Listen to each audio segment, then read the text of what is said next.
Olá, mais uma vez, seja muito bem-vindo ao nosso canal, como também à nossa página. Nós estamos estudando a respeito das testemunhas, mostrando assim a importância desse excelente ministério, mostrando pela luz da Bíblia a importância desse ministério. Sem ele, o reino de Deus não pode ser implantado. Então, ele veio para que o Senhor Jesus pudesse se revelar, para que se tornasse justo o reino de Deus ser implantado. Então, tem muitas coisas para nós aprendermos. E tudo isso está aqui dentro desse ministério das testemunhas. E já começo dizendo por quê que eu não acredito que as testemunhas de Apocalipse se resumem apenas em duas pessoas ou dois homens. Por que eu não acredito? Primeiramente, aqui em Atos capítulo 1, verso 8, diz assim: mas receberei poder ao descer sobre vós o Espírito Santo, e serei minhas testemunhas, tanto em Jerusalém, um ponto, a capital do reino eterno de Jesus, né? Do reino milenar de Cristo, e depois do reino eterno, como também toda a Judéia, Samaria e até aos confins da terra. Então, primeiro aqui, como é que pode? Sendo que muitas pessoas acreditam que se trata de duas testemunhas, dois homens, no caso Elias e Moisés, como é que pode estar lá em Jerusalém, estar em Samaria e estar em qualquer outro lugar ao mesmo tempo? Não tem sentido. Quando Jesus enviou os seus 12 discípulos, ele os enviou de dois em dois. Isso fazia parte do Estatuto de Israel para evitar a injustiça. Caso alguém encontrasse um mal feito de alguém, fosse testemunho de um crime, de um roubo, não era aceito o testemunho de uma única pessoa. Tinha que ter pelo menos duas pessoas. Por isso, essa expressão, minhas duas testemunhas. Deuteronômio 19, a partir do verso 15. Deuteronômio 19, a partir do verso 15. Uma só testemunha não se levantará contra alguém por qualquer iniquidade ou qualquer pecado que essa pessoa tenha cometido, seja qual for o pecado.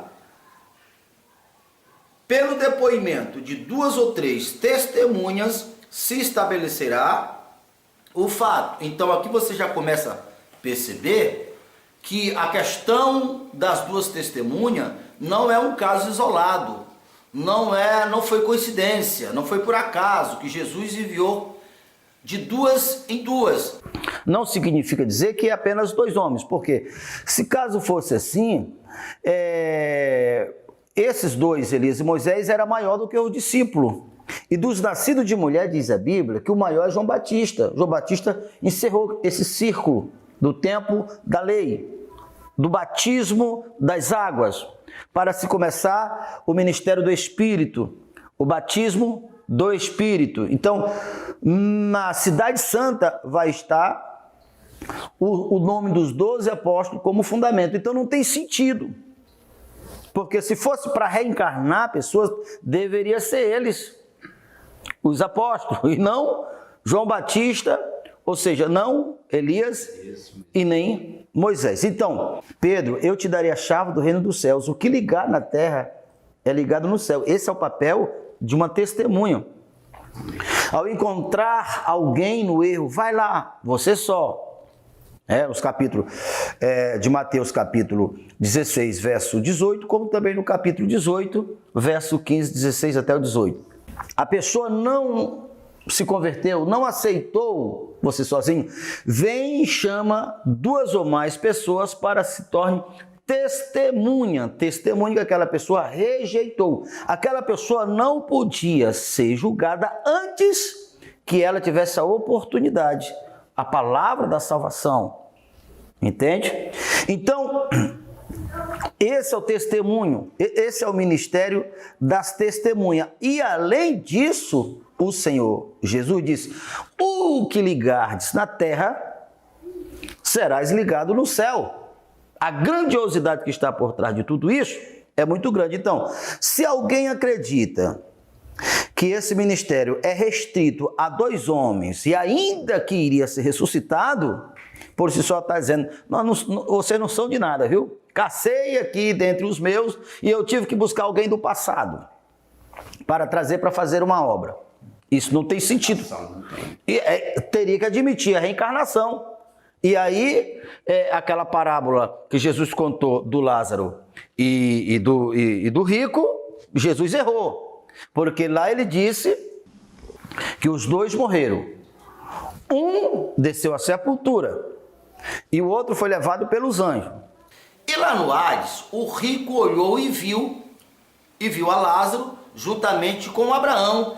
E o rico disse assim: Pai Abraão, peço por favor, peça que Lázaro molhe pelo menos a ponta do seu dedo para aliviar um pouco do tormento, porque eu estou aqui atormentado. Olha a resposta de Abraão. Quem está do lado de cá não pode ir para o lado de lá e nem do lado de lá pode vir para o lado de cá. Existe uma separação, existe algo que é impossível passar para o lado de lá.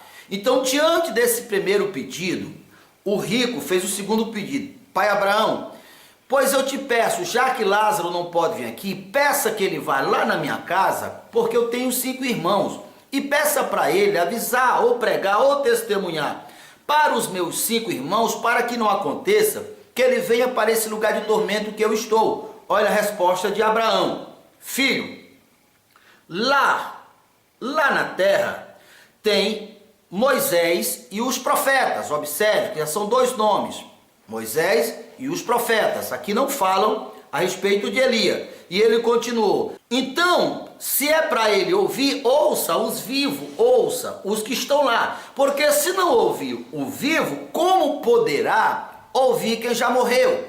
Aqui se desconstrói por completo essa ideia que Elias ou Moisés irá voltar, já que dentre os que morreram, que estão separados de um lado para outro, não pode um atravessar do lado para outro, mas também os que morreram não pode voltar para pregar, até porque cada pessoa é testemunha da sua época. Com certeza, Elias e Moisés serão testemunha do seu tempo, da sua época, do período em que eles esteve na ativa, em corpo biológico. Porém, eles não podem ser as testemunhas do final dos tempos, porque aqui estaria quebrando várias doutrinas estabelecidas pelo próprio Deus. Como já falei nos vídeos anteriores, eu só quero frisar a resposta de Abraão. Mais um detalhe, observe que Abraão não conheceu pessoalmente Moisés, porque ambos viveram em época diferente.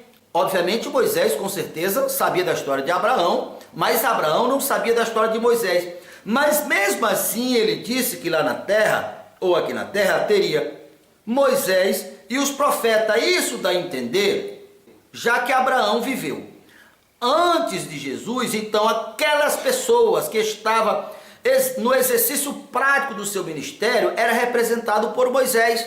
Você vê nessa passagem aqui representado por Moisés, mas em outras representado por Elias, mostrando assim, por eles ter marcado a sua época, ter sido homens de Deus, que enfrentaram a tirania da sua geração, com o propósito de salvar pessoas. Nisto se assemelha com as testemunhas do final de todas as coisas. Então, claramente se vê aqui, quando Abraão disse que Moisés e os profetas, não queria dizer que literalmente era Moisés, mas aqueles que estavam no ministério eram representados por Moisés. Vamos ler aqui em Malaquias, sobre o outro nome Elias, que ele virá nos últimos dias. A palavra promete que Elias viria ou virá para preparar o caminho da segunda vida de Jesus, assim como João Batista preparou o caminho para a primeira vida de Jesus. Olha o que está escrito aqui: pois eis que vem o dia que arde como fogo, todos os soberbos e todos os que cometem pecado e todos os que cometem perversidade serão como o restolho. O dia em que vem os abrasará, diz o Senhor dos Exércitos, de sorte que não lhe deixará nem raiz nem ramo dos perversos. Mas para vós outros, que temei o meu nome, nascerá o sol da justiça, trazendo salvação nas suas asas. Pisarei o perverso, porque o farão cinza debaixo dos seus pés. Naquele dia em que preparei, diz o Senhor dos Exércitos, lembrai-vos da lei de Moisés, o meu servo, o qual lhe prescrevi em Horebe, a saber, o estatuto e o juízo. Pois eis que eu vos enviarei o profeta Elias, antes que venha o grande e terrível dia do Senhor. Então aqui, literalmente, está falando o nome de Elias e o nome de Moisés, que também será a testemunha, porque as pessoas que viveram antes da lei, obviamente, eles serão julgados pela lei. E quem representava a lei? Moisés. Então, obviamente, quem viveu antes de Cristo irá ser julgado segundo a lei. Porém, como algumas pessoas acham que as duas testemunhas estão falando do Velho e do Novo Testamento, não tem sentido, porque as testemunhas de Apocalipse irão morrer. Então, obviamente, a letra por si só não tem vida, mas com certeza as pessoas que viveram antes de Jesus irão ser julgadas pela lei, representado, e quem representa a lei é Moisés, e quem representa os profetas é Elias. Então, as duas testemunhas, você vai entender esse linguajar das duas testemunhas. Agora, literalmente, eu tenho certeza que não é Elias, que não é Moisés, porque a Bíblia diz que o homem só pode morrer uma única vez.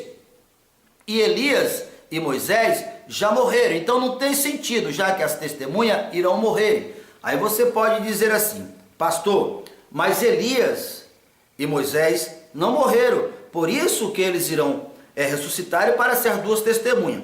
Veja bem, assim como o espírito de Elias e o espírito de Moisés não morreram, Lázaro não morreu, nem mesmo o rico morreu. Vê que ele estava falando, Abraão não morreu. Porém, no que se trata dos corpos biológicos, as testemunhas são corpos biológicos, não pode ser Elias e Moisés, porque se fosse assim, teríamos que admitir que a doutrina da reencarnação está correta, e a doutrina da reencarnação é combatida em toda a Bíblia, então não tem sentido. Porém, claramente, os ministérios de Elias e Moisés serão aqueles ministérios de base, porque as duas testemunhas do final de todas as coisas irá encontrar uma época muito similar, porém com uma intensidade maior. E o poder delegado às testemunhas também serão até maiores do que no tempo de Elias e no tempo de Moisés.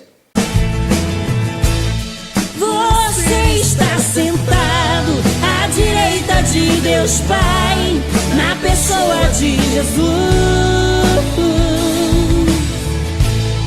Acima dos principados e de todas as potestades, você também venceu na cruz. Deus te deu autoridade, te deu poder para pisar teus inimigos. Deus te deu autoridade, te deu poder